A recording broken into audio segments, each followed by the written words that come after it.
तो भाई काफी दिन हो गए हम लोगों को वीडियो बनाते हुए और अपने पॉडकास्ट को अपलोड करते हुए। अब धीरे धीरे लोग जो है वो हमारे चैनल की तरफ आ रहे हैं और नए नए कमेंट्स देखने को मिलते हैं। काफी इंटरेस्टिंग होते हैं कमेंट्स। ये ऑलमोस्ट 40 वीडियो शायद हो गए हमारे। खैर अब देखते हैं कुछ इंटरेस्टिंग जो है ना दोनों कमेंट्स, मिला के 40 के ऊपर ही होंगे, 100 के करीब होंगे अपने। कुछ इंटरेस्टिंग कमेंट्स आए हैं। आज जरा उनके ऊपर डिस्कस कर लेते हैं। तो एक हाँ। मिस्टर क्रिटिक हैं, वो कहते हैं कि भाई इंडिया में फाइट हुई तो मैं लड़ूंगा नहीं, निकल जाऊंगा नेपाल। नहीं, सही सही बोला ना इसने। लड़के फायदा क्या, आप लड़ोगे, लड़के वापस आओगे और अपने प्राइम मिनिस्टर जाके बोल देंगे वाह वाह वाह, बेटियों ने कमाल कर दिया। घर में बैठ के रोटियां भी सेक दी, जंग जीत ली।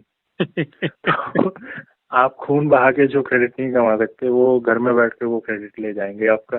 अच्छा, उस पे हमारे एक सिग्मा भाई हैं, तो सिग्मा भाई लिखते हैं कि don't fight because at the end feminazis will spread misandry and handicap feminist gynocentric government law will make all law against men using your blood. देखो ना अच्छा, इस बात से मुझे एक चीज याद आई है कि रिसेंटली अभी इलेक्शन गया, ठीक है। हाँ। तो उसमें आप देखो, एक पार्टी है सो कॉल्ड, मैं नाम नहीं ले रहा हूँ किसी का भी, सो कॉल्ड नेशनल पार्टी है एक। वो कुछ ऐसा, उसका उन लोगों का स्लोगन था कि लड़की हूँ लड़ सकती हूँ, ठीक है। हाँ। अच्छा ठीक है, लड़की हूँ लड़ सकती हूँ, लेकिन तुम्हारे जो रैलीज हो रहे हैं वहाँ पे वो तिरपाल लगाना, मंच बनाना, ये सब कर रहे हैं मर्द। पार्टी के मेजोरिटी वर्कर्स जो हैं, जो लेबर, मतलब लेबर वाला जो काम है, मतलब कुर्सियाँ लाओ, वो करो, सब कुछ अरेंज करो, गाड़ियाँ इंतजाम करो, सिक्योरिटी का अरेंजमेंट करो, पैसे दो, वो सब कुछ दे रहे हैं मर्द। और ये बोल रही है कि लड़की हूँ लड़ सकती हूँ। भाई तो इसके बाद तो जितने बंदे वो ऐसे, मतलब अपने नेता से ऐसे भाषण सुनने के बावजूद और इनका मैनिफेस्टो करने के बावजूद इनके लिए काम करते हैं, मतलब पता है कि ये औरतों को फेवर करेंगे, फिर भी हम इनको अपना पैसा भी दे रहे हैं, फिजिकली लेबर भी कर रहे हैं, इनके लिए सब कुछ कर रहे हैं। तो अंजाम क्या होगा वो आपको देखो, कल काउंटिंग हुई थी ना, कल काउंटिंग होने के बाद एक पार्टी जीत गई। उस पार्टी के जो नेता हैं वो ऑब्वियसली हमारे प्रधानमंत्री हैं। 10 मार्च का आप उनका शाम का लाइव जो उन्होंने भाषण दिया है वो निकाल के देख लो, वो क्या कह रहे हैं। मैं आज जो भी हूँ मेरी माताओं बहनों की वजह से हूँ। मैं अगर आज यहाँ पर जिंदा हूँ, सबके बीच में हूँ, तो माताओं बहनों की वजह से हूँ। उनसे मुझे सुरक्षा मिलती है, उनका आशीर्वाद मिलता है, उन्हीं की वजह से जो है देश फल फूल रहा है। तो इस तरह की बातें की जा रही हैं। तो अरे तो भाई देश फल फूल रहा है तो उनको ही भेज दो ना बॉर्डर पे। अपनी कुर्सी काहे को भाई कुर्सी पे बैठे हो, हटो इधर से तुम। नहीं, मैंने जो है ना ट्वीट किया था इसीलिए कि अगर ऐसी बात है तो पंजाब में आपके साथ जो है ना एसपीजी में जो कमांडोज थे वो सारे जेंट्स क्यों थे भाई? तो पंजाब के माँ बहनों ने आपको क्यों वोट नहीं दिया? आपके कार्यकर्ता जो हैं वो सारे ऑलमोस्ट जो है ना 70 to 80% जो है जेंट्स हैं। अरे सबसे बड़ी बात यार, तुम अपने कुर्सी पे खुद क्यों बैठते हो? रिजाइन करो और किसी औरत को बैठाओ, निर्मला सीतारमन को बैठा दो, केपेबल है, वो भी चला लेंगे देश। बिल्कुल बिल्कुल, स्मृति ईरानी को, इकोनॉमी तो चला ही रहे हैं वो लोग। हाँ, स्मृति ईरानी को बिठाओ। अरे वाह वाह, टू यार। चलिए नेक्स्ट कमेंट पे आते हैं। नेक्स्ट कमेंट थोड़ा सा बड़ा है। बड़ा मतलब आप लोग देखते ही समझ जाओगे कि क्या है ये। तो इन्होंने लिखा है कि फेमिनिस्टों के लिए लिखा है इन्होंने कि नंगा होना तो जो है बहाना, नंगे होने का बहाना चाहिए फेमिनिस्टों को। इनका कटाक्ष जो है वो लिखा है। इनका कटाक्ष हमारे लास्ट वाले वीडियो पर है जो हमने बनाया था यूक्रेन के लिए, जो फेमिनिस्ट जो है ना पेरिस में टॉपलेस हो गई हैं। तो उसके ऊपर इन्होंने भाई ये जो भाई है ना अपना, इसकी तो किस्मत खुल गई, ये इंडिया को छोड़ के चला गया। ये तो बच गया है यार, ये वहाँ पे बैठ के ऐसे ही हंसेगा और हम लोगों के गान में से डंडा घुसेगा। आप इसको पर्सनली जानते हो? हाँ, मैं इसको पर्सनली जानता हूँ। अरे वेरी नाइस। ये यूएस में रहता है, इंडिया का ही है। हाँ। लेकिन माइग्रेशन किया उधर। बेटर भाई, better place. He is in a peace. हाँ, पीस में पीएचडी कर रहा है, पीस में बैठ के। सही है। हम लोग साला कोर्ट कचहरी के चक्कर काटते खत्म हो जाएंगे। अच्छा, एक और हमारे भाई हैं सिग्मा, वो लिखते हैं कि marital rape is now on the air, marriage is becoming a pure bullshit and useless risky time pass for man. भाई इसमें नई बात क्या है? ये तो देखो क्या है ना कि भाई ये बोल रहे हैं तो शायद भाई ने कहीं जाके, मतलब किसी लेडीज के साथ इनका कोई लास्ट ब्रेकअप हुआ है, उसके बाद ये भाई बोल रहे हैं। इनको पर्सनली मैं नहीं बोल रहा हूँ, सबके साथ, मेरे साथ, आपके साथ, सबके साथ यही प्रॉब्लम है कि हम पहले जब होता है ना, जैसे बात कुछ ऐसी है कि बगल वाले के साथ कुछ गलत हो रहा है तो हम ऐसा सोचते हैं कि नहीं उसके साथ हो रहा है, मेरे साथ नहीं होगा। जब तक अपने साथ ना हो तब तक हम सोचते हैं कि अपने साथ तो गलत हो ही नहीं सकता। बिल्कुल। गलत जब हो जाता है तो तब तो यार दिमाग एकदम सुन्न हो जाता है। इसलिए कहते हैं कि नेग्लिजेंस नहीं होनी चाहिए। नेग्लिजेंस जो है ना, हाँ नेग्लिजेंस सबसे बड़ी बात है। आपने देखो भाई, मुझे उम्मीद है कि आपने ना बचपन में एक चीज पढ़ी होगी या कहीं से किसी से सुना भी होगा कि जो बुद्धिमान लोग हैं ना, वो ये कहते हैं कि दूसरों की गलती से सीख ले लो। हाँ जैसे मान लीजिए कि कोई पुरुष है, शादी किया, उसके साथ कोई घटना हो गई, तो दूसरे पुरुषों को भी उससे सीख लेनी चाहिए कि शादी जो है वो इतना ज्यादा जो है ना सीधा सीधा रिश्ता नहीं है कि आपने शादी की और बहुत ही सुकून से आप जी सकेंगे आज की डेट में खासकर। तो यहाँ पर क्या है, अगर आप देखिएगा समाज में, तो जैसे मान लीजिए कि मेरे मेरे मेरे साथ कोई घटना घटी, शादी हुई, शादी के बाद कोई घटना घटी, तो लोग मजाक उड़ाते हैं इस चीज का और सीरियसनेस नहीं है लोगों में। वो बोलते हैं अरे यार उसके साथ हुआ है, वो देख लेगा, हम तो भाई शादी करेंगे, मजे करेंगे, जाने दो, वो अपना उसके साथ होना था, हो गया। तो एक ये जो नेग्लिजेंस है ना, तो इससे क्या पता चलता है, इससे ये पता चलता है कि आज तो आपने इग्नोर कर दिया, चलो ठीक है कि आपने कहा कि आपके साथ नहीं होगा, मगर आपके फ्यूचर का क्या पता आपके साथ ना हो, आपके बच्चों के साथ हो जाए। आपके बच्चों के साथ हो जाए, और अरे आपके बच्चों के साथ होगा तो आपके साथ भी तो होगा ना। ऐसे कितने केसेस आ रहे हैं कि बीवी के उकसाने पर बच्चे जो है अपने माँ बाप को भी घर से निकाल रहे हैं। बिल्कुल बिल्कुल। यहाँ पे एक चीज ध्यान रखनी चाहिए कि लोगों में क्या है ना, क्या ये ऐसे ऐसे रिश्तों में लोग रह रहे हैं जहाँ पे बीवियां जो है अपने पतियों को कुत्तों से भी मतलब बुरा ट्रीट कर रहे हैं। फिर भी ये लोग उसी रिश्ते में टिके हुए हैं, उस टॉक्सिक रिलेशनशिप में ये लोग अटके हुए हैं, इससे निकल नहीं पा रहे। बिल्कुल। क्योंकि इसमें एक सोच ये है कि अब अगर मैं इससे निकल जाऊं तो भाई कोई और नहीं मिलेगी, ये एक मतलब ये डोमिनेटिंग थॉट है सब में। और दूसरी एक बात है कि भाई अभी बच्चे हो गए या फिर नहीं भी हुए, तो अभी अगर ऐसा कर दिया तो बाद में अगर शादी वादी नहीं हुई तो बुढ़ापे में कौन देखेगा। हाँ, ये सारी चीजें तो है, हमारा समाज जो है ना। यहाँ पे भी एक चीज दिमाग में रखनी चाहिए भाई, जैसे हम लोगों ने ठान ली है कि हम लोगों को शादी नहीं करनी, हमारे मन में क्या चलता है, मतलब अपना थॉट प्रोसेस कैसा है कि भाई बुढ़ापे में जो होगा सो होगा। अगर तुम्हारे किस्मत में है तो तुम्हें अकेला ही मरना है। सही बात है। तुम बच्चों के बाप बन जाओ। हाँ बिल्कुल बिल्कुल, ये तो है। सोच नहीं बदलती लोगों की, और मतलब कॉम्प्रोमाइज करने को मरे जा रहे हैं बंदे। कुछ भी कर लेंगे, पैर के तलवे चाट लेंगे, लेकिन फिर भी लड़की चाहिए, लड़की के साथ रहना है। अच्छा चलिए थोड़ा और आगे बढ़ते हैं फिर। सिग्मा ही दोबारा बोलते हैं कि इसी दूसरे वीडियो पे इनका फिर से कमेंट है। ये कहते हैं कि मुझे ये समझ में नहीं आता, अगर लड़कियों को शादी और मर्द से इतना प्रॉब्लम है तो शादी क्यों करती हैं? तो शादी बैन कानून लाएं और दुनिया खुद बसा लें। शादी करेगा फिर बकैती लाएगा। नौटंकी बना के रखा है, मर्द के बनाए हुए हर चीज को छोड़ दे, ये हिपोक्रेट्स। भाई मैं तो बिल्कुल सपोर्ट करता हूँ। वो तो हम बोलते हैं कि साला ये सब ऊपर जो दिखाने का मतलब, मॉडर्न वुमेन, लड़की हूँ लड़ सकती हूँ, घंटा नहीं कर सकते ये लोग। लड़की हूँ लड़ सकती हूँ, एक मतलब तिरपाल टान के एक मंच स्टेज बना के रैली अपने दम पे नहीं कर सकते ये लोग। ऊपर इलेक्शन में सीएम बनने आ जाएंगे। ये तो अपर लेवल वाला बोल रहा हूँ, नीचे के लेवल पे भी यही सब कुछ है। मतलब वो एक ऑफ एंटाइटलमेंट है इन लोगों में कि भाई मैं लड़की हूँ, तुम्हारी ये ड्यूटी है, तुम सब कुछ मुझे लाके दोगे। भले मैं ब्लैक। इन्होंने जो एक वर्ड लिखा है ना, जो इन्होंने लास्ट में एक वर्ड लिखा है हिपोक्रेट, तो मुझे लगता है कि फेमिनिज्म का जो आधार है, जो बेस है ना, वो हिपोक्रेसी है। हाँ, इन लोगों का डीएनए, अरे इन लोगों का ब्लड टेस्ट करोगे तो हिपोक्रेसी पॉजिटिव आएगा। ABCD कुछ नहीं आएगा इनमें, हिपोक्रेसी पॉजिटिव है साला। ट्विटर पे आके मतलब हगना है, सोशल मीडिया पे हगना है, टीवी चैनल पे जाके हगना है, और दोबारा जाके अपने पति का पैसा या किसी मर्द का पैसा ही खाना है। और अगर खुद बिजनेस भी कर रही है, जाके देखो सिर्फ की पोजीशंस पे, ठीक है, जो ऊपर के पोजीशंस होते हैं जिनका मतलब मैनुअल लेबर कुछ नहीं होता, वहां पे लड़कियों को बैठा के रखेंगे। और जो क्रूशियल जॉब्स होते हैं, फील्ड में जाना होता है, या फिर सेल्स में, या फिर वो सब कुछ आपको पता है, लोग काम करते हैं, उनको भी पता है क्रूशियल पार्ट क्या होता है किसी भी इंस्टीट्यूशन का।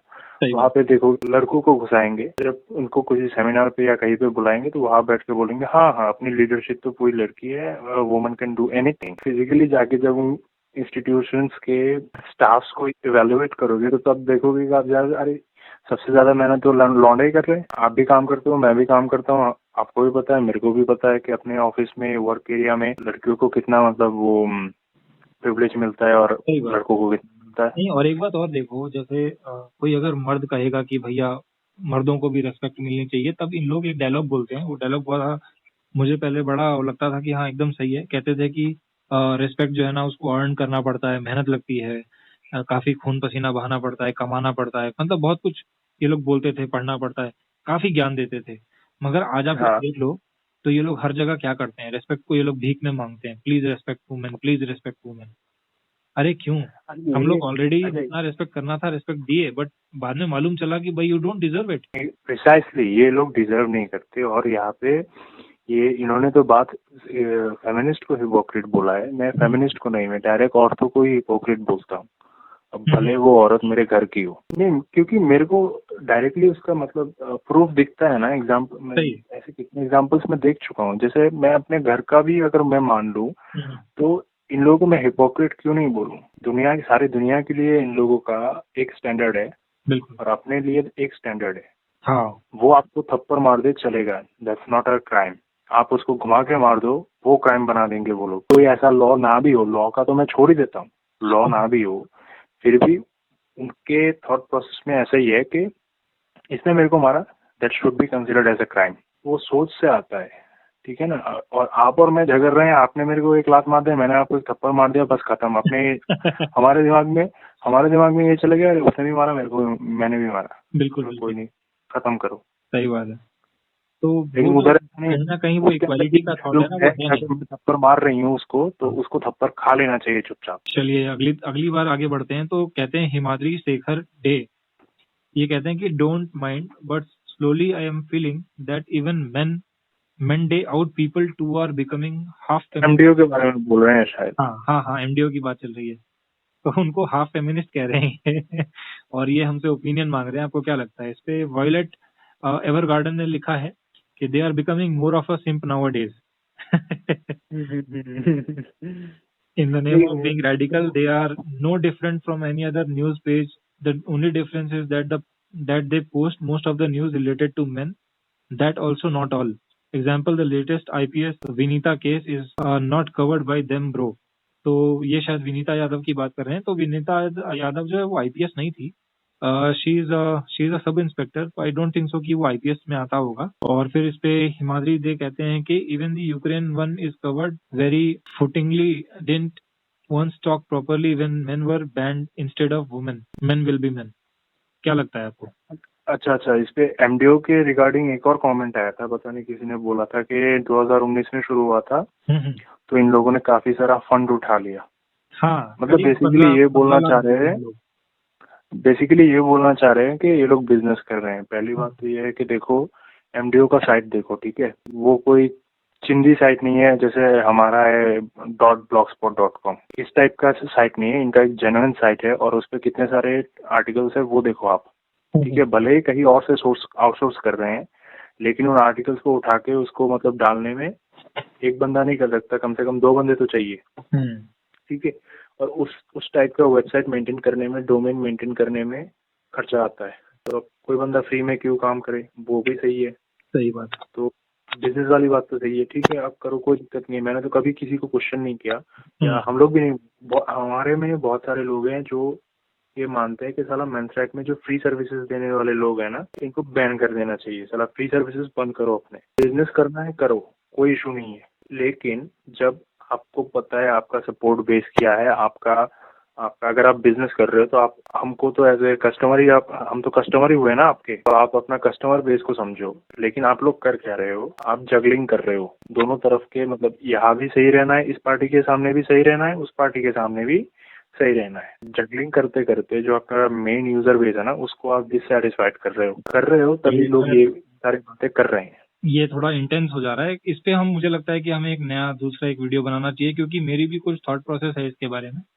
तो शायद हम अगला सेगमेंट इसके लिए लेकर आएंगे। आगे बढ़ते हैं।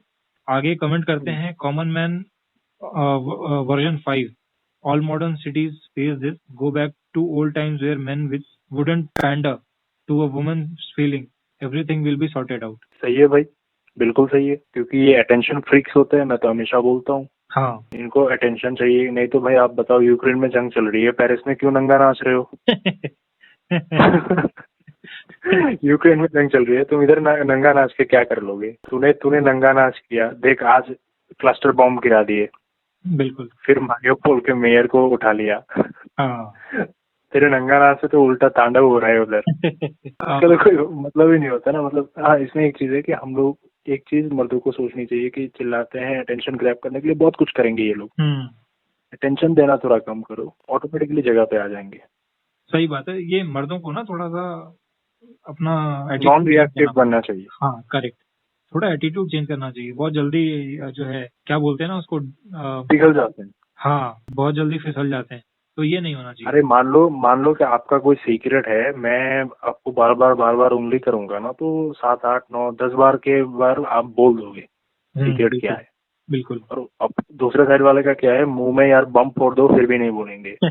थोड़ा इन सबसे दूर हटो, अपने काम से मतलब रखो, पैसे कमाने पे ध्यान दो, अपना हेल्थ ठीक रखो, अपना मूड ठीक रखो, बाकी दुनिया जाए बाहर में। तो अगले हमारे जो सब्सक्राइबर हैं कहते हैं DVP2ID, इनका कहना है कि sir your channel is very nice but I think these all video should be uploaded on your Awaaz Hindustan की channel as there it will get more views. तो देखिए, इसका सटीक जवाब तो यही है कि आवाज हिंदुस्तान की चैनल जो है वो अवेयरनेस देता है, लीगल एडवाइजरी देता है, आप लोगों को जो है जजमेंट प्रोवाइड करता है। मगर ये चैनल जो है ये थोड़ा सा हटके है। यहाँ पे आपको जो है फेमिनिज्म के बारे में और रेड पिल इंडिया जो है एक चैनल हमारा जो नाम है, इसके नाम से ही पता चल जाता है कि हम आपको कैसी जानकारी देना चाहते हैं। तो बेसिकली हम लोग आपको अवेयर कर रहे हैं कि आपको एज अ मैन आपको कैसे रहना चाहिए, और वुमेन आपके साथ किस तरह से खेल सकती है, फेमिनिज्म आपके साथ कैसे दिन पर दिन आपके साथ खेल रहा है, आपकी लाइफ बर्बाद कर रहा है, साथ ही साथ पूरे देश को बर्बाद कर रहा है। तो ये सारी चीजें हम इस चैनल पर बोलते हैं। तो दोनों चैनल्स के अलग अलग पर्सपेक्टिव्स हैं, अलग अलग व्यूज हैं।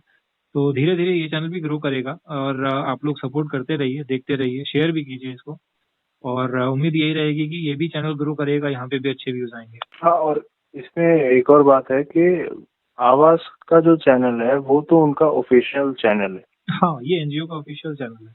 हाँ, एनजीओ का ऑफिशियल चैनल है। और ये जो अपने 2 चैनल्स है, ये लोग मैं और मनीष भाई अपने पर्सनल कैपेसिटी पे चलाते हैं। हाँ, और अक्षय भाई अच्छे हैं, हम लोग उनके साथ मनीष भाई की जान पहचान है, तो उन्होंने हमको थोड़ा मतलब स्पॉन्सर कर दिया और बस। हाँ, मौका दिया। इनफैक्ट वो हाँ, हमारे अपने चैनल पर वो शेयर भी करते हैं कई बार। हाँ, उनका बड़प्पन है कि उन्होंने देखा कि हम लोग ट्राई कर रहे हैं अपने दम पे कुछ करने की, बिल्कुल।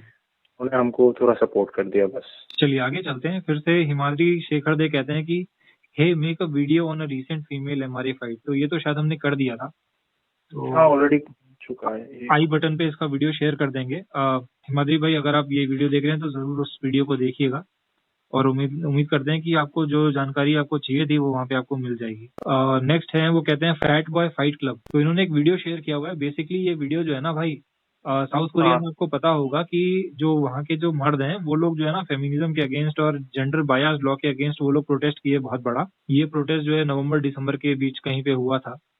तो इन्होंने बहुत रिक्वेस्ट की थी कि इस पर एक वीडियो बनाइए, बट हम लोग दूसरे मतलब जो है टॉपिक्स में व्यस्त हो गए, और काफी कुछ ट्रेंड करना था, और उन सब चक्करों में ट्विटर पे आपको मालूम ही है कि हम लोग कितने एंगेज हो गए थे, जिस वजह से ये पेंडिंग हो गया। इसके बारे में आप क्या कहना चाहेंगे? वैसे तो रिसेंटली वहाँ के प्रेसिडेंट चेंज हो गए हैं एंड वो एंटी फेमिनिस्ट हैं, एंड होपफुली वहाँ के जल्दी जल्द हालात सुधरेंगे, ऐसा मुझे लगता है। इसके बारे में मुझे ऐसा खास कुछ नॉलेज नहीं है, जहाँ तक मुझे पता, इसी वजह से मैंने रिएक्ट नहीं किया था तब भी जब ये कमेंट आया था। खैर, मेरे को तब भी जब ये सारे प्रोटेस्ट हो रहे थे तब थोड़ा सा मुझे याद है उस टाइम पे कि जहाँ पे वो फेमिनिस्ट लोग हैं ना, मतलब लड़कों के जो मर्द हैं उनके पेनिस साइज को लेके बहुत मजाक उड़ा रहे थे। एक है कि एक स्टिकर है, हैंड पोस्चर है, एक देखना 2 उंगलियों को मतलब छोटा दिखाने के लिए हम जैसे दिखाते हैं ना। हाँ, ये पोस्चर जो है वो वायरल हो गया था, और ट्रेंड भी चल रहा था। उस ट्रेंड में ये भी था। तो उस टाइम मैंने थोड़ा नोटिस किया था कि तो वहाँ के लड़के जो हैं, लड़कों को ये वहाँ के फेमिनिस्ट बहुत रिडिक्यूल किए थे उनके पेनिस साइज को लेके, ठीक है। बिल्कुल। तो उसके बाद वहाँ के लोग भड़क गए। खैर भाई, देखिए मुझे तो लगता है कि धीरे धीरे दुनिया जग रही है, और मैं इसको खत्म कर लेता हूँ। और भड़क गए खाली अपने इधर के जैसा, मतलब ट्विटर पे आउटरीच नहीं। ट्विटर पे तो आउटरीच पेलम पेली चल ही रहा था, लेकिन सड़क पे उतर आए सारे लोग। हाँ, वो लोग, सबसे बेस्ट बात ये है कि मर्द जो है वहाँ के, वो अपने डिग्निटी के लिए, अपने सेल्फ रिस्पेक्ट के लिए सड़क पे उतर आए। वो देख के साला उधर का गवर्नमेंट भी नहीं, वहाँ पे रात हुआ था इस चीज के लिए। वहाँ की भी गवर्नमेंट एडमेंट थी, सुन नहीं रही थी बेसिकली। तो अभी जो नए प्रेसिडेंट वहाँ पर आए हैं ना, वो नए प्रेसिडेंट जो है वो पहले से भी एंटी फेमिनिस्ट हैं, लोग जानते हैं उनको, तो इसीलिए उनसे ज्यादा उम्मीद है लोगों को, और होपफुली बहुत जल्दी सुधार होगा। वैसे तो मैं यही कह रहा था कि ग्लोबल वर्ल्ड में भी आप देखोगे तो इनफैक्ट पाकिस्तान जो है ना, पाकिस्तान भी फेमिनिज्म के अगेंस्ट है। वहाँ के पीएम जो है उन्होंने भी इसके अगेंस्ट में बयान दिए और उसमें उनकी पार्लियामेंट में भी इस चीज का डिस्कशन हुआ है मेंस राइट को लेकर। और चाइना का तो आपने देख ही लिया हाल फिलहाल, मतलब पिछले साल उन्होंने शी जिनपिंग ने जो लॉज में बदलाव लाए हैं वहाँ पर। अरे पाकिस्तान का मैं क्या बताऊं यार, अभी कोई भक्त लोग आ जाएंगे तो हमको पाकिस्तानी बोल के गाली देके जाएंगे। पाकिस्तान की मिनिस्ट्री जो है वो पता नहीं कौन सा मिनिस्ट्री था, शायद प्राइम मिनिस्टर का ऑफिस ही था शायद, मेंस डे पे हैप्पी मेंस डे विश करता है। अपने देश का जो वो है प्राइम मिनिस्टर का ऑफिस है, टॉयलेट डे विश करता है मेंस डे पे। That is the difference.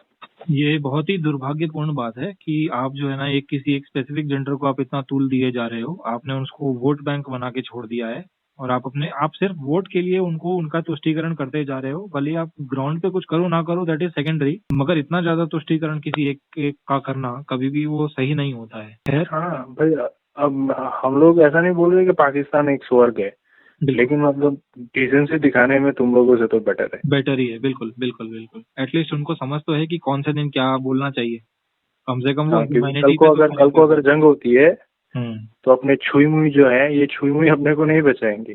ये इन लोगों को भली बात ही पता है। सही बात। ये छुई मुई लोग जो है वो खाली फोटो ऑप्स के लिए है।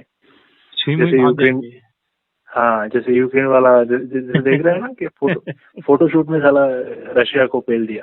सही है, लिपस्टिक लगा के गन लेके। चलिए नेक्स्ट पे आते हैं, और ये हमारा आज का आखिरी कमेंट है। एसडी हैं, वो लिखते हैं कि these females who are now supporting Purush Ayog once supported feminism with whole heart when they were younger. Now it has come to bite them. अच्छा, sorry. Bite them in the back. They are all of a sudden concerned about Purush. Get out here. Get out of here. अरे भाई, nobody beats the wall. The wall is undefeated. बिल्कुल, क्योंकि इनका जो भी भसर है, भसर का एक एक्सपायरी डेट होता है। वो एक्सपायरी डेट जब खत्म हो जाता है ना, तो भाई कितनों को आप देखोगे। आप खाली अपनी लोकेलिटी में जहाँ पे भी, अपने गली मोहल्ले जहाँ पे भी रहते हो, उधर से आप चल के जाओ, देखो, मार्केट में जाओ, तो आप नोटिस करोगे। अगर ध्यान दोगे तो नोटिस होगा। भाई देखो, हम कई बार हमारा चैट होता है ना, तो मैं आपसे कई बार बोलता हूँ कि समय बदलता है। समय की सबसे अच्छी खासियत ये है कि समय बदलता है। तो इन्होंने जो जो लाइन लिखी है ना, ये बहुत अच्छी लिखी है। आप आज से जो है ना 25-30 साल पहले चले जाओ, तो आज जो माएँ, जो लड़कों की जो माएँ जो सास बन गई हैं, ये वही माएँ हैं जो अपने यंगर टाइम्स में 30-35 साल पहले तो जो फेमिनिज्म को सपोर्ट करती होंगी कि यार ऐसा होना चाहिए था, हमें आजादी नहीं है, हमें ये नहीं है, हमें वो नहीं है। और इन्होंने शायद हो सकता है लॉ की भी डिमांड की हो, ठीक है, इनमें से कईयों ने की होगी, बिल्कुल की होगी। और आज जब इनके बेटे हुए, बेटे होने के बाद बेटों की बहू आई या उनकी गर्लफ्रेंड आई और उन्होंने इस काले कानून का, जो कानून इन्होंने बनवाया था अपने लिए प्रोटेक्शन के लिए, उसी कानून का जब उन्होंने उन्हीं के ऊपर दुरुपयोग कर दिया, तो आज ये लोग जो है पुरुष आयोग की मांग करते हैं। अरे मैं जब बाहर रहता था ना, हिपोक्रेसी। हाँ, इसको भी अगर मैं छोड़ दूं कि बुढ़ापे में, माने देख लो कि मैं हमेशा बोलता हूँ कि फेमिनिज्म झाड़ने के लिए जरूरी नहीं है कि आप एक फेमिनिस्ट ही हो। बिल्कुल बिल्कुल, हाँ, ऐसे बहुत से औरत मिलेंगे आपको जिनको फेमिनिज्म का एफ भी नहीं पता। सही बात है। लेकिन हरकतें, नेचर, सब कुछ वो फेमिनिस्ट से भी 10 गुना आगे है। बिल्कुल। तो वो प्रॉब्लम तो फिर कहाँ है? प्रॉब्लम कहाँ है? मेन कोर में जाओ। प्रॉब्लम जहाँ पे है उसको ढूंढने की जरूरत है। फेमिनिज्म तो बाद में आया, क्योंकि फेमिनिज्म देखो, जिन लोगों ने भी फेमिनिज्म को ड्राफ्ट किया है उन लोगों को ये पोटेंशियल दिखा है कि इन लोगों के पास अगर ये प्रोडक्ट बेचने जाएंगे तो इसकी ग्रोथ होगी। इसीलिए उन लोगों ने ये प्रोडक्ट बना के और सही कस्टमर के पास जाके इसको बेचा। स्ट्रेटजी और प्लानिंग बहुत अच्छी थी, सटीक थी, और करेक्ट ऑडियंस को हिट कर गई वो। And there we are. आज ये जमाना आ गया कि पहले जो फेमिनिस्ट थे या जो पुरुष आयोग मांग रहे हैं, तो again ex feminist people are searching for luxury और पीस, शांति, ठीक है, उनको अब कल्चर और ट्रेडिशन पसंद आ रहे हैं। तो थिंग्स हैव चेंज्ड। अरे नहीं, हाँ, वो बिल्कुल सही है। जैसे देखो, अगर लड़का स्वार्थी हो, वो अपने स्वार्थ के बारे में सोच रहा हो, तो उसको तो लोग सेल्फिश बोल देंगे, बिल्कुल। लेकिन लड़की जो है, तो अगर स्वार्थी हो, अपने मतलब खाली अपने हित के बारे में सोचे, तो उसको कोई स्वार्थी भी नहीं बोलेगा। और बेस्ट बात यह है कि लड़की वो खुद को स्वार्थी नहीं समझती। हाँ, कि दुनिया बोल के उसको थोड़ी फील करवा सकती है कि तू तो सेल्फिश है। और मर्दों का क्या होता है कि अगर दो चीज मतलब 2 रोटी ज्यादा खा ली और कोई बंदे को मतलब 1 रोटी और ज्यादा खानी थी घर में, तो साला इंस्टेंटली गिल्टी फील करना शुरू कर देगा। That's true.